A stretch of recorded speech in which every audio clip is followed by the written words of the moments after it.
Welcome to Haunt Weekly.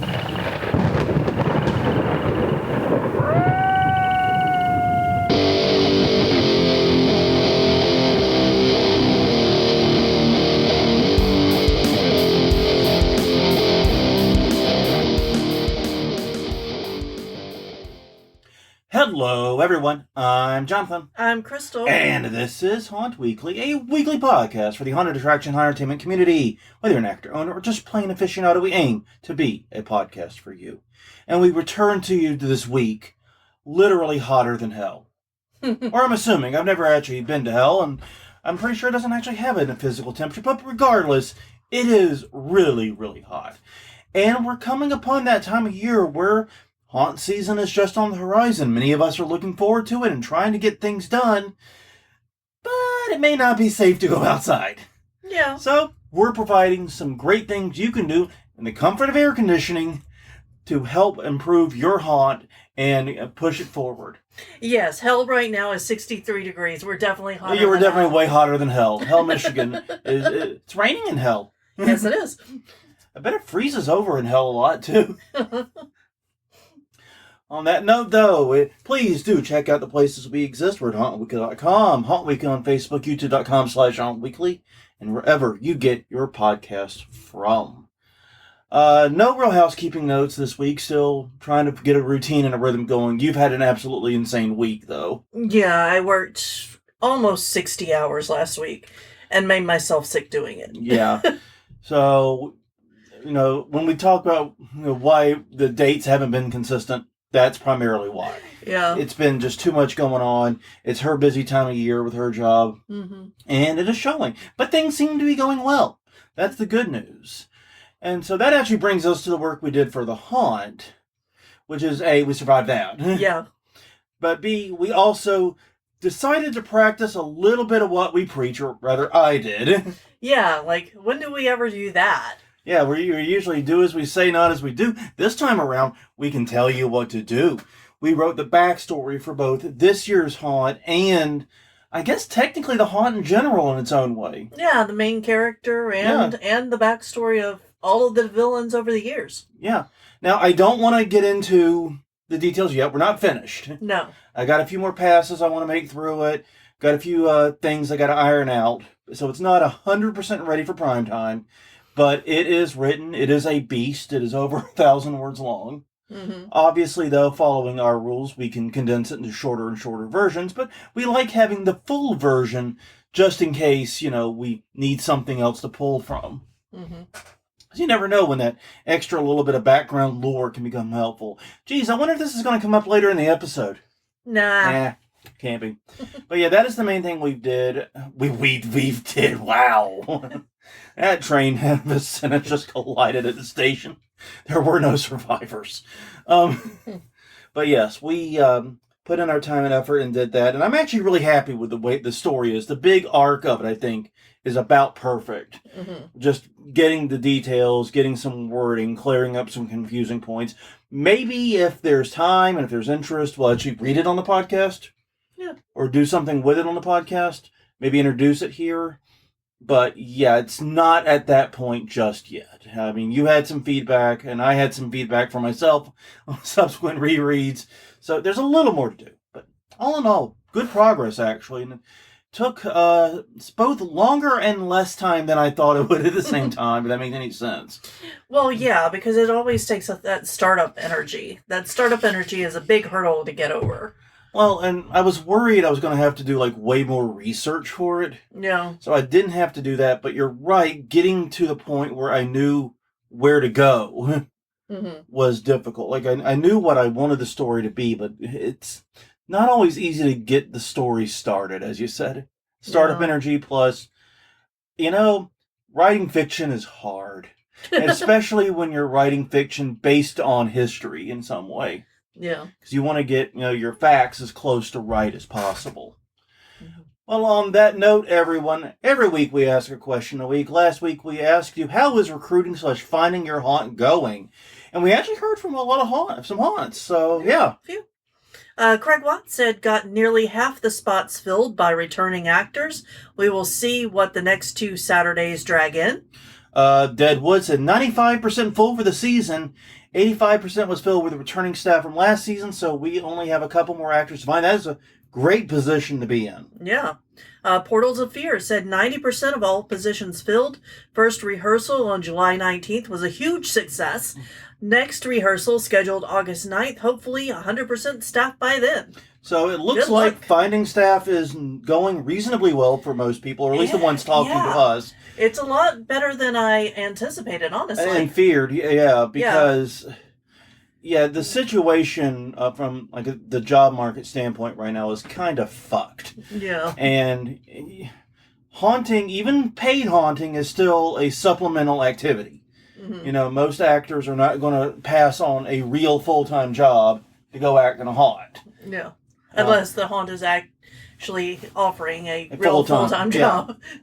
Yeah, so yeah, that's frustrating, but yeah, it's interesting, and it's good to see that these haunts, at least, are not having any dire struggles. Well, on that note, this week's question of the week is quite simple. How is your haunt beating the heat this summer? And, boy, howdy, has there been some heat. Mm-hmm. Yeah. Odd episodes, so no conference reminders. But yeah, it turns out, and I was reading more about this, there is like a serious heat dome over the United States. And I said it when I wrote the notes, it was especially in the Southeast, but now it's expanded.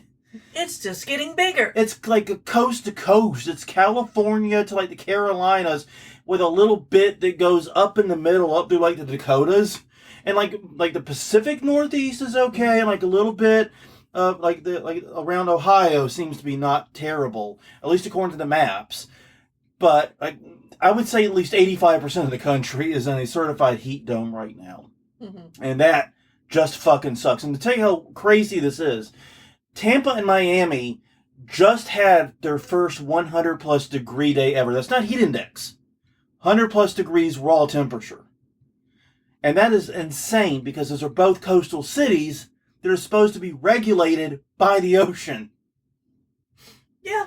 They're supposed to have high heat indexes, but not high raw temperatures, because it takes so much energy to heat up that moist coastal air that it doesn't get to the same raw temperature as everyone else. And yeah, they both hit 100 for the first time ever. And that's just crazy. It is. I know that I've been getting the alerts on my phone every day about, beware, there's heat outside. And it's like, yeah, there is. No kidding. And like the few times I've stepped out, it's during the day, it's like, oh, that was a mistake. And it's like New Orleans right now had a heat index of 114 just a few days ago. Mm-hmm. And that, of course, led to a couple of Blazing Saddles jokes, mostly by me. Yes. Can't be hotter than 114. Mm-hmm. But yeah, this type of weather is not just uncomfortable. It is completely, totally fucking unsafe. Human beings are not meant to be in this temperature. We evolved to be cold weather monkeys, not warm weather ones. We humans, literally, it turns out we actually did evolve in a ice age, basically. Mm-hmm. Everything about us evolved to survive cold better than heat, is what I learned.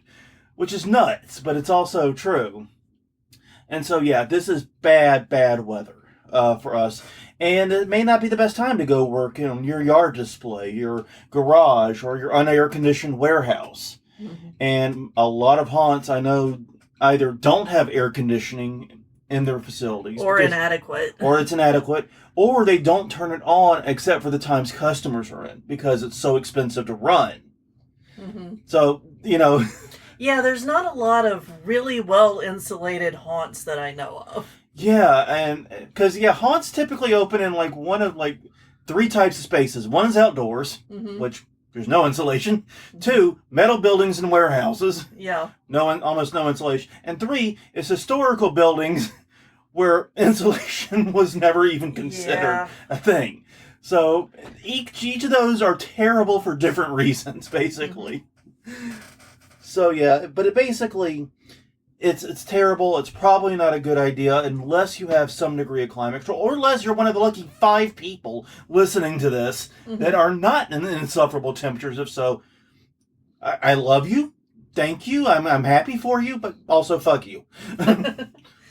Yeah, if you're up in Michigan by chance. Or Canada, or yeah, I'm happy for you, but fuck you. Just No. at the same, it's like I can say both at the same time with love. Yeah. Well, Ellie's mom was bragging about how it's in the low 70s in Kansas. It's Oh like, my I God. would love that. How did Ellie not shoot her?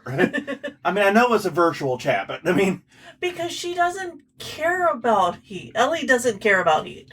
We care about heat. yeah, the minute Zoom adds a slap button, fucking video calls are going to get way better. That's what Wonka should have done instead of the smell-o-vision was the slap. The slap-o-vision. Just reach out and touch someone, make it real. I'm old enough to remember that being the slogan. Okay. Uh-huh. All right. But the good news is that doesn't mean you're hopeless and can't do things for your haunts. We have some suggestions for things you can do from the comfort of air conditioning to improve your haunt and set yourself up for success this season or next or whenever. Mm-hmm. And the first item is simple. It's what we did. Yeah. Write your backstory. If you run the haunt, write your haunt's backstory. If you're just an actor and you already know kind of what character you're playing, write a character backstory. And to be clear, while it's nice if the character backstory dovetails with the haunts in some way, this is realistically, if you're just a character, this is realistically just for you. Yeah. And it's basically having a character fleshed out in your mind makes it so much easier to stay in character and to come up with lines for the character. And those are things that you can practice right now inside. Yeah. Yeah, basically what you want is to sort of get to know your character. Mm-hmm. As weird as that sounds, because you created them, you should know everything about them. In fact, you literally do know everything about them that exists. Well, you may be in a situation where the haunt gave you the character also. True. So you may want to just brush up on what this character has been over the years. Like, for example, if I knew I was going to be in, like a swamp scene, like they do a lot of those here in New Orleans, I would want to know the history of, like, the area, what types of things people do for a living there, how do they survive, what common sayings do they have, what problems do they have. Any pronunciations of words that will pinpoint you to that place. Terminology you may not know. Yeah. And I had to go through this recently because part of that last week of hell was recording a presentation for my job that is going to be read in a rural town in Georgia. Fun. Yeah. There were words that I had to look up pronunciations. Yeah, just you to grew make sure up Southern. Yeah, but I didn't. But even in New Orleans, there's like several different dialects. Oh, yeah. No. You can always pinpoint where somebody grew up. Yeah, oh, yeah. No, totally makes sense. So, yeah, getting the dialect down, getting the terminology, understanding what might be important. It might not seem like it would matter a lot for your character, but if you were called to interact, and even non-interacting characters often are kind of pushed in interacting by customers. Yes. You at least know how that person is likely to respond. And that can be a big help, because one of the things I always hear that actors dread is being put on the spot, having to come up with something in the moment. Yeah. Don't do that to yourself. If you do this, if you write a thorough backstory and understand the character, you're never on the spot. You always know what that person would probably say in that situation. Basically, and I get it. People throw curveballs. I accidentally throw curveballs all the time. Yeah. I don't mean to do it. I'm not trying to be a dick. I mean, sometimes I am. But I'm not usually trying to be a dick. No, I was just thinking, sometimes I do it on purpose. Sorry. No, it's just I've been through so many haunts, my responses aren't like normal. Like, I remember one time we were going there, I think it was New Orleans Nightmare, going through a scene where they had a bunch of people caged up. And the guy pops, I'm going to put you in a cage, which, hey, never make a threat you can't execute on. Yeah. I know, but he says that, and I look and go, that would be the second time this week. Yeah. Because I had just done enough. Well, yeah. Yes. The other thing is that if you give me a direction, I will follow it. Yeah. I'm very good at following directions. So if you tell me to hold on to something until I get to a certain character, I'm not giving it to the people before that character. Didn't you walk out with your uniform once? No, but I went 2 rooms past where you were supposed to hand Oh, it you over. nearly walked out. Yeah, the nurse was supposed to take it and not the doctor, but they told me to give it to the doctor, so I gave it to the doctor. They also told me at a different haunt to one of the line actors said, "Say hi to Mom, she's up in the attic." So I relayed the message. "Your son says hi, he's downstairs having fun." And she's like, "Who?" See? Yeah, this is the type of shit a backstory resolves. Exactly. Oh, that's good for him. I'm glad he's meeting new people. Yeah. Something like that. Yeah. That would have worked. But yeah, no, getting your backstory will make you much more comfortable as a character. And if you're making a backstory for your haunt, it will give you that much more direction in the design, the layout, and everything for the haunt. Mm-hmm. It is a huge, huge deal. Even if you never tell your customers this, which with the haunt backstory you absolutely should, but even if you never tell another person this, it helps you. And that is the important person to help right now. Yeah. And, I'm actually thinking about this right now as we're talking about it. And I'm thinking we should get all of our friends together and have them just try to be asshole customers that will throw us off our game. Yeah, we got a few that be excellent at it. Uh-huh. So, anyway, moving on. Moving on. Next item up for bid on The Price is Right. Which is not this, but if you're looking for that, I'm sure it's somewhere for you. Plan your advertising. Although the time to buy ad space was a few months ago, it's now the second best time. Yeah. Because if you haven't already done it, now's the best time. Yeah, basically with ad buys, typically the further in advance you buy them, the better the deals you get. And like 6 months out is typically like the range you want to really be looking at it. Mm-hmm. Because right then, TV stations, radio stations, they got fuck all for ads. They probably have a few recurring sponsors, but they got fuck all else. So you get your pick of spots, and you're going to get some pretty good rates too, because they're just staring at that empty board. You know what I mean? An empty board there. Now you're going to have more competition. You'll probably pay more rates, but you can still definitely plan. What you really, really, really, really, really don't want to do is wait until like September. Because then you are fucking hosed. But anyways. Yeah, that is definitely way too late. But now it's not that bad. No. But yeah, just plan your marketing strategy overall, including your press releases. Press releases are important.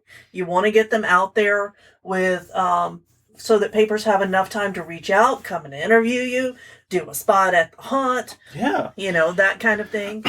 And what I would do right now for the press release side, draft your press releases. Get them ready to go. Pick the time you want to distribute them, which, like you said, you've got to do it with ample time before you open, or at least before you're super busy.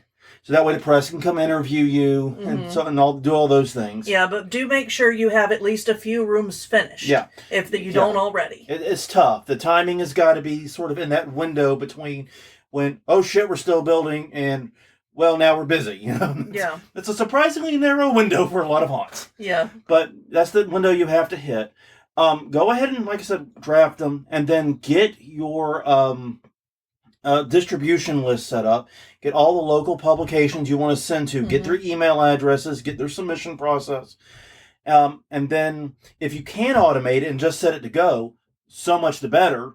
But if not, at least all you got to do is hit submit on the day of. Yeah, and a lot of the papers now use the same form, so you can submit to multiple papers. Yeah. At the same time. One excellent tip there that I would give is if you have like a password manager like Bitwarden, LastPass, OnePass, or something like that. Which, if you listen to our episode on security, you fucking should. Mm-hmm.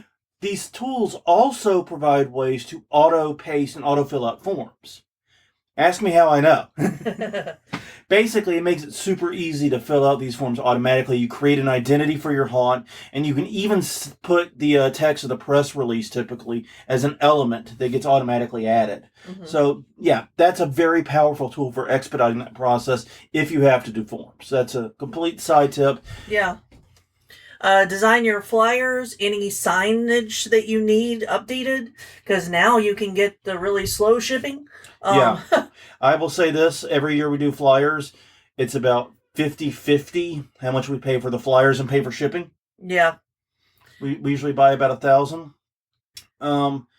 But if you buy now or even into early to mid August, Yeah.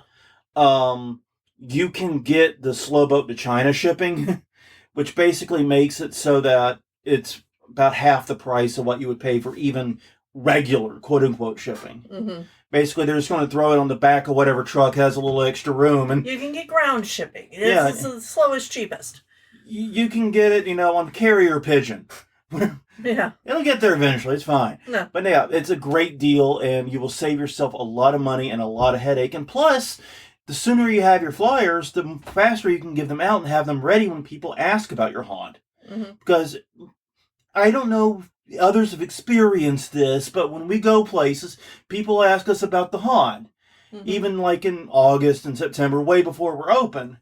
And so having a flyer handy to be able to give to them and say, hey, we're doing it again this year. Here's the deeds. It's a good thing. Yeah. The other thing is that we do on that front is because whenever we get introduced to people, new people,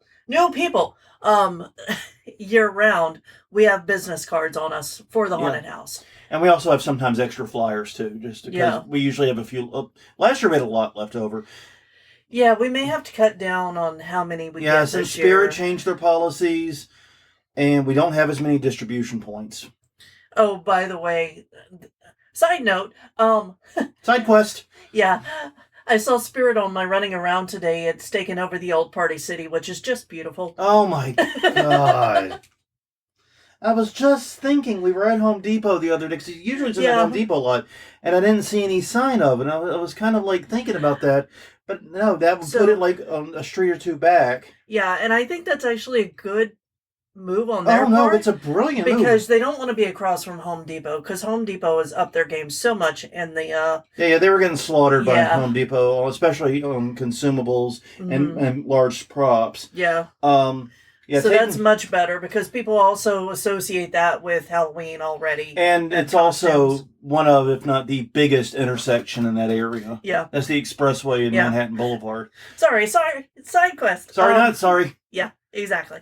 Where were we?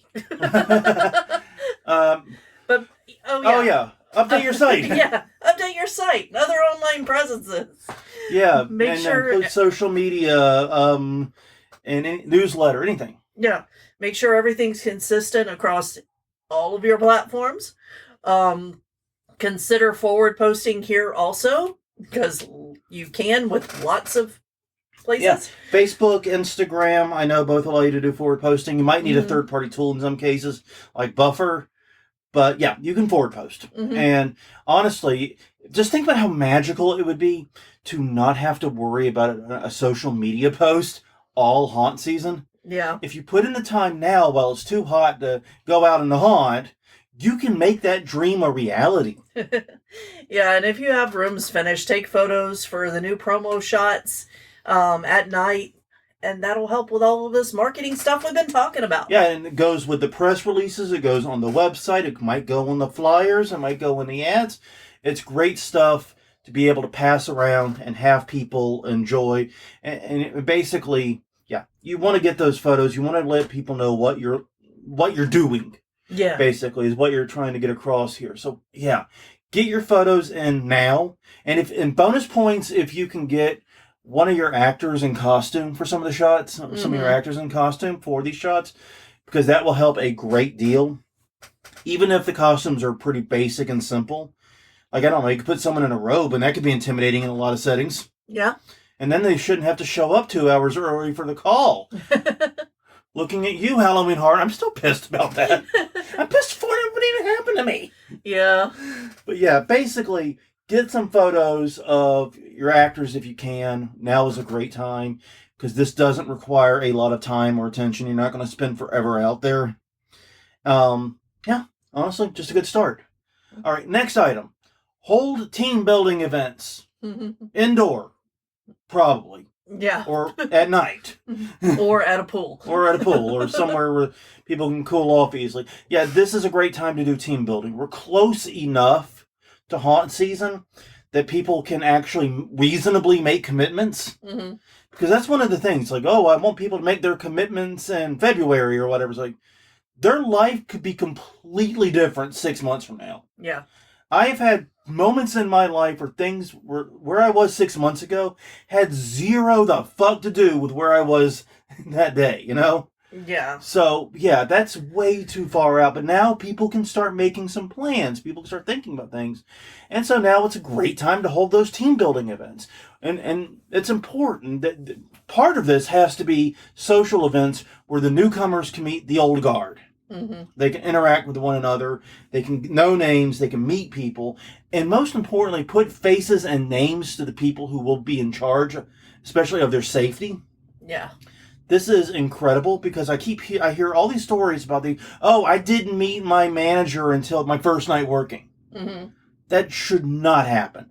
You should be able to meet them at an event like this where you can go, you can shake their hand, you can put a face to the name and know who it is that is responsible for assisting you if something goes wrong. And this is a great time to do that. And plus, it's just fun. And if you want to, you can even spend some of the time doing training and playing some acting games. A good improv or two doesn't go awry here. Yeah. Yeah. So it's make it a little bit of socialization and fun. Make it a little bit of training and work. Mm-hmm. And also, it's a great time and a great opportunity to get people to sign waivers and sign the other documents that you need too. Yeah. Because especially if you're hiring them, you have a lot of documentation you need from them.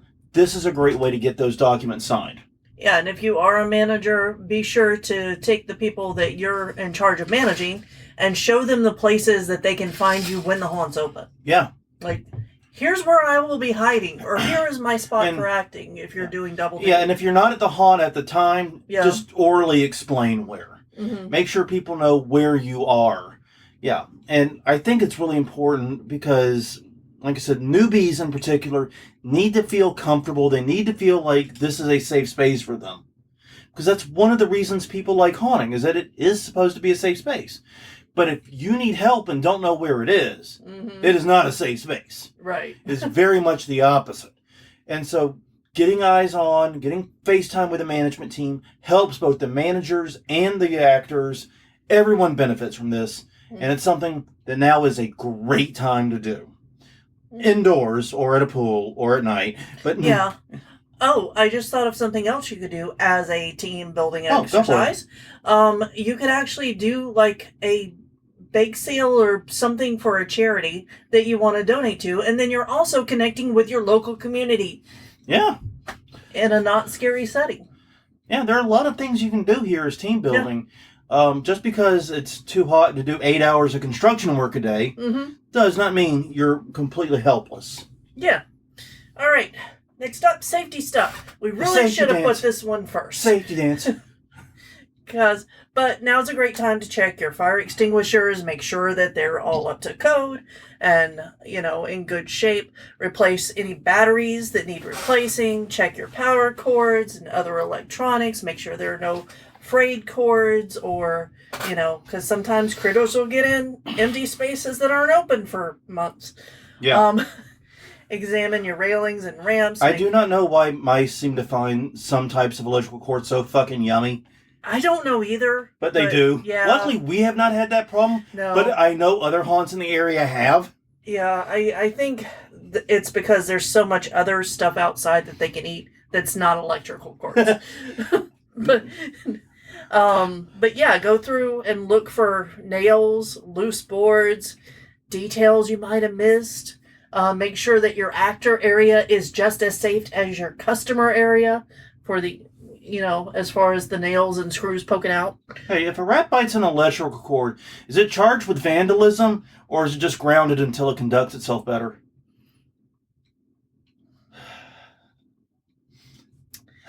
Anyway, it's difficult to check these things while working.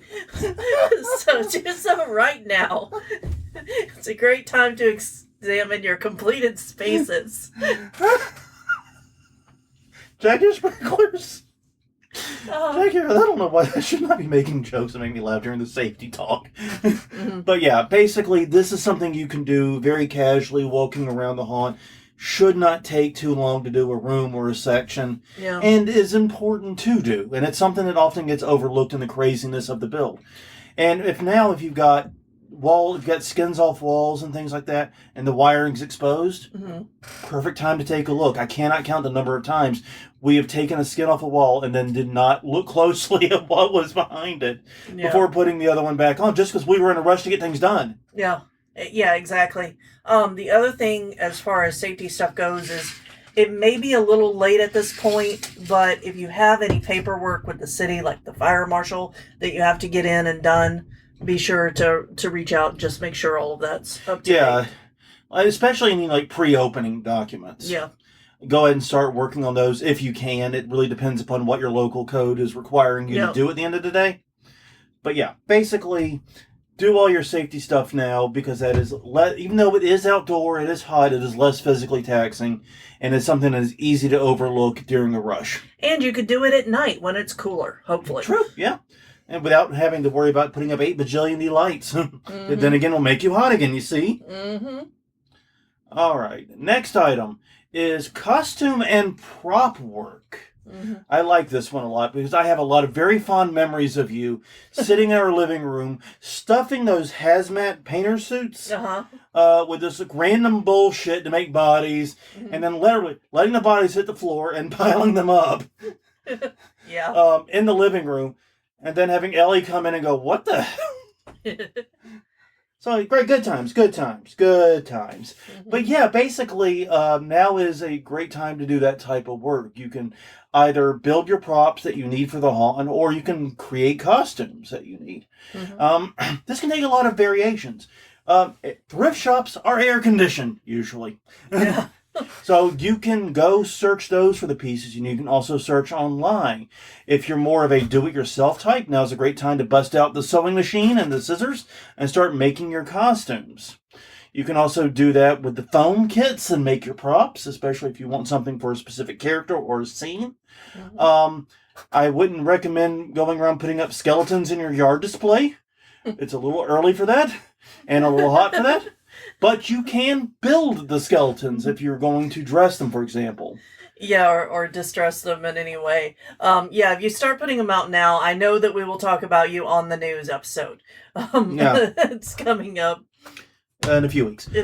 But yeah, no, the main thing here is there's tons of stuff that you can build inside that will help make your haunt better. Yes, it's not slinging panels. It's not, painting walls or moving things around. But it is very, very useful, and it is something both you and your visitors/customers will appreciate when they come through. It's hard and important work. All right. That brings us to design work. For some haunts, not the big ones, because they're going to be opening earlier than like home haunts and stuff. Now's a great time to get designs for the haunt done, especially using CAD software or similar. Can maximize the time you can work in the haunt for whenever it is cool enough to get out there. Yeah. Like I said, professional haunts is too late. Home haunts, display haunts, and other smaller affairs. Even if you don't think you need it as a home haunt, it will help you so much just to plan this out. I'll tell it to you like this. We've done it both ways. Yeah. For the first few years, let's say 5 or 6 years we were open, we didn't use CAD for anything.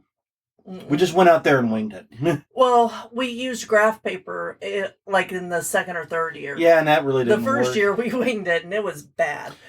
we lost more time to, no, this wall goes there. This wall, Yeah, we don't have the space that we thought we would have after we put this wall up. And just generally, since we didn't know, we didn't have that final vision. We weren't on the same pages that this is what the layout and the design will look like. Yeah. We were not on that same page, and so it led to constant, I wouldn't say fights, but it led to constant disagreements and conversation. No, we've got to take this over there. We got to take this over. No, we don't have enough room there because that's only a 3.5 foot span. Oh, I thought I measured it at 4. And on and on and on with this type of stuff. We lost so much time that we were barely able to paint or decorate. And the years we started using CAD, and we don't do anything complicated. Mm-hmm. You know, I use an interior decorating program for my cat. It's Mm-hmm. free. But fuck me, it works. Yeah. It allows me to place panels and it'll have a mock-up of my garage. And it has saved us so much time especially when we do the full builds, Mm-hmm. because we know where every fucking piece of lumber goes. And yes, it can still be frustrating when the cat is off by like a half an inch or something like that, but it is so much better to be off by an inch or two than it is to be off by a fucking foot and a half, which happened a few times when we were just eyeballing it and winging it. Yeah. Because, you know, a few inches, you can wiggle, you can force, you can do things, Yeah. you can finagle, you know. Oh, and for your pro hunts, you can do this stuff for next year now. Yeah, it's true. If you don't have it done already. Yeah, I can't imagine a pro hunt wouldn't have this, especially needing Yeah. these designs for Fire for code fire code compliance. compliance. But Jesus, I mean, I know a lot of home hunters like, hey, we don't need it. It's only a small garage. What? No, just trust me. An hour. Give yourself just an hour. 2 hours if you've never done it before. An hour to learn, an hour to build. Yep. And I'm going to tack on to this with the design work. Also, go ahead and set out your milestones if you're not finished with your build for what has to happen next, and just make a list. That way, if you can't work on it, somebody else can. I am shocked Ms. Gantt chart didn't mention a Gantt chart. No. Is Gantt chart too complicated? No. Gantt charts are amazing and wonderful. Yeah, they are. And if you have a complicated enough project, you should use them. But yeah, but some people just need a list. Yeah, and a list is fine for a lot of projects. So it's kind of like how you don't always need a database. Excel will actually work, even though database people will shun you for it. Yeah. They're wrong. Use the tool that works for your needs. Don't listen to anyone else. But yeah, basically, you will save, but this type of preparation will save you so much wasted time and energy. And believe me, it looks like it's going to be a compressed hunt build season for a lot of home hunters because of this heat. That can mean a lot.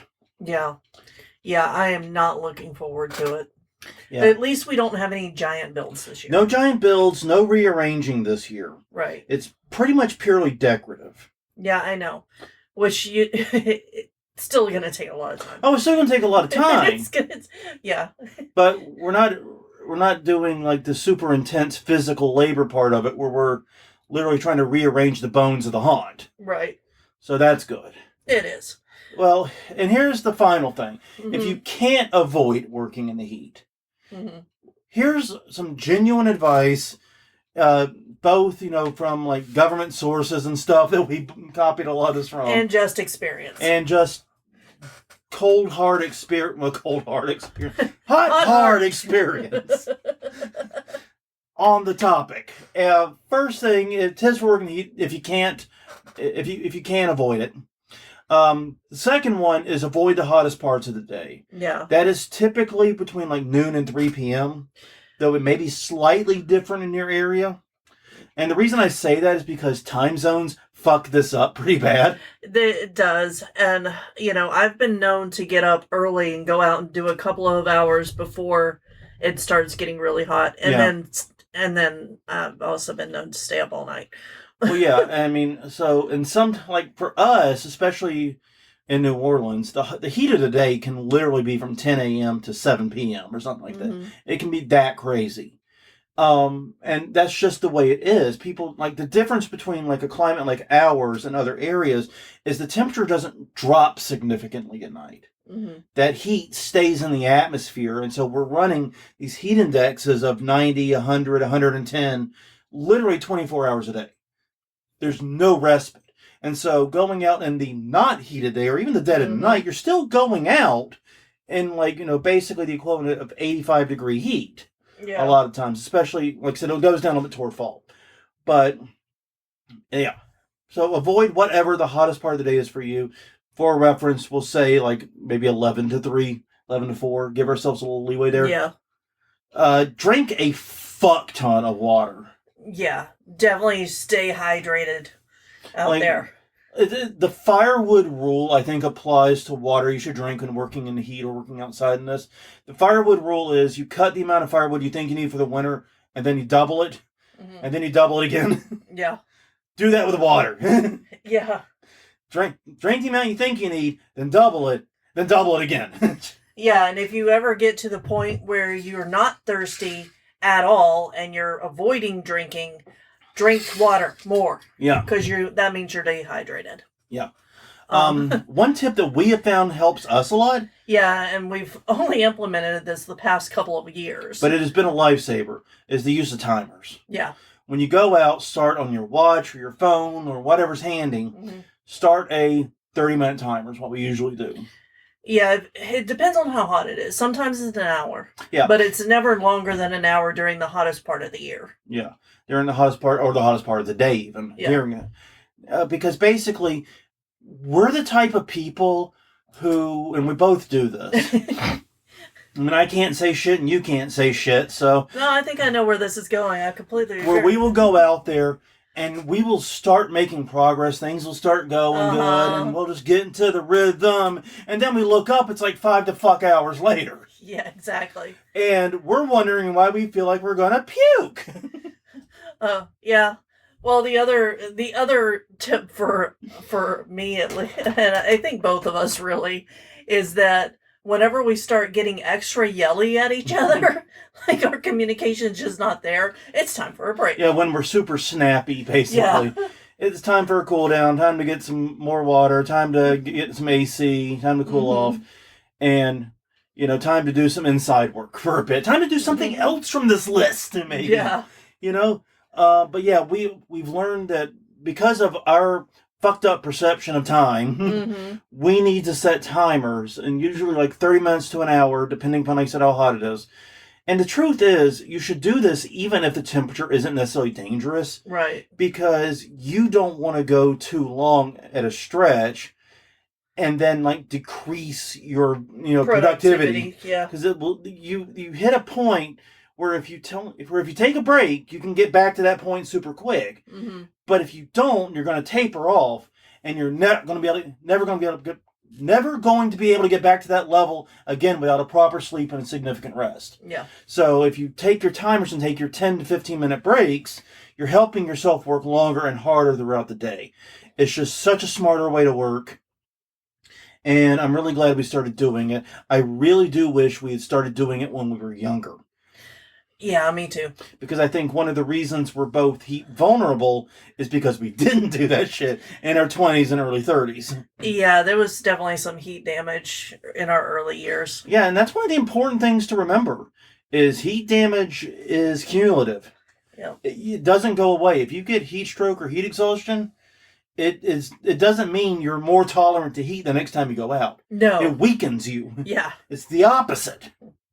So, yeah, the ideal thing here is if you're someone that's like a teenager listening to this, start doing this shit now so you can work in the heat when you're in your 40s and 50s. Just trust me.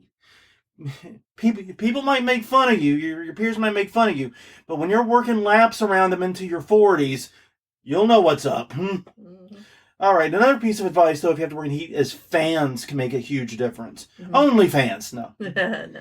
No. But yeah, one of the best purchases we actually got was a giant shop fan. Move air around the garage. That has been a big help. Yes. I wish it were quieter. Me too. But that is not something that's... You can't have both. You can't move a fuck ton of air and have it be quiet. Right. And one of the other things we bought for this season are little lights that screw into a regular light socket and have fans that go around. And we have light sockets all over the haunt. We have tons of haunt lights strung up. Because the idea is if we want to put an LED bulb here or there or whatever, we'll just screw it in. Now we can just screw in fans the same way. Exactly. We're going to put some into the Q line too, because I think it's going to really help with keeping our customers cool. Yeah, I mean, and I was actually surprised when we tested them out how powerful they were. Yeah, and they were quiet. And they're very quiet, yeah. So I was actually very pleasantly surprised by those. Yeah. I thought this was going to be like a joke. Yeah. We forgot something in the design work. Uh-oh, what? The sound design. Oh, yeah. that is something else we should put on your list. Yeah, do sound design. Yeah, okay, that's a good idea. Moving on. But yeah, fans. Yeah. Fans are great. Get all the fans you can. And consider using personal cooling devices. I had the Ember Wave for a time. Yeah. It didn't work for me. No. All it did was make one spot on my wrist very cold. Like painfully cold. Yeah. Like it was going to sleep and not actually cool the rest of me off. I see, like, my mom uses one of the fans that goes around your neck and blows cold air up onto you. I've also seen vests that have ice packs that you can put into the little pouches on them. Which I love that idea. Yeah, I'm pretty sure we're going to be getting one of those soon. Yeah, I like the idea of the vest with the ice packs, but something to help keep you cool. Get that. And most important, though, is pay attention to how you're feeling. Pay attention to your mental clarity and how you're thinking. Mm-hmm. And if those things are off, get yourself to cooler temperatures immediately. Mm-hmm. Don't wait until you are physically or mentally incapable of work. At that point, it is too fucking late. Yeah, and what's going to happen is you're going to feel so fucking bad that you're not going to be able to work the next day. You're going to have to take the entire day just to recover. Yeah, I guess if getting older has taught me anything, is that this shit is a marathon, not a sprint. Mm-hmm. And dear God, the number of times we did ourselves dirty by trying to sprint. Yeah. Right? Yeah. So this is a don't do what we do thing. What we have done thing. Do what we are trying to do now thing. Yeah. Well, on that note, everyone, thank you very much for joining us for the past 45 minutes or so. Hope you learned something. Hope this was helpful. Please check out the places we exist. We're at hauntweekly.com, Haunt Weekly on Facebook, youtube.com/hauntweekly, and wherever you get your podcast from. Until next time, I'm Jonathan. I'm Crystal. And we will see you all next week, assuming Crystal doesn't have to re-record that presentation 8,000 more times. Yeah.